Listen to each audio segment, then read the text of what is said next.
দর্শক আসসালামু আলাইকুম। 25/7/2024 রোজ বৃহস্পতিবার আমরা আসছি পঞ্চগড় জেলার বদা উপজেলার কালিয়াগঞ্জ বাজারে। আজকে আপনাদেরকে সরাসরি জানাই দেওয়ার চেষ্টা করব শুকনা মরিচ কী বাজার দর কেনা বেচা হলো। দর্শক, আজকে জিরা মরিচ বিক্রি হয়েছে আপনার 8,600 থেকে 9,000 টাকা পর্যন্ত।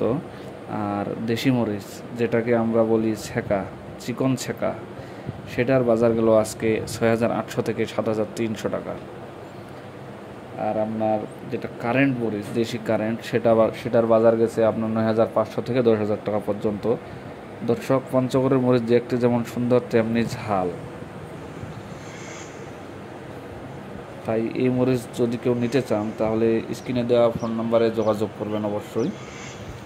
আর আপনাদেরকে জানায় দেওয়ার চেষ্টা করি, এই মরিচ আসলে দেখতে যেমনি সুন্দর তেমনি ঝাল। অনেক সুন্দর করে তারা মরিচগুলো প্যাকেট করে কুরিয়ারের মাধ্যমে দেয়, এবং যারা স্টক করতে চান, বর্তমান বাজার অনেকটাই কম, তারা মরিচগুলো স্টক করতে পারেন। এটা মনে হয় আপনাদের জন্য সুবর্ণ সুযোগ। বর্তমান আকাশের আবহাওয়া এবং সব কিছু সুন্দর আছে, এই সময় মরিচ কিনলে আপনারা লাভবান হবেন। তাই এই নাম্বার, স্ক্রিনে দেওয়া নাম্বারে আপনারা যোগাযোগ করবেন। আসসালামু আলাইকুম।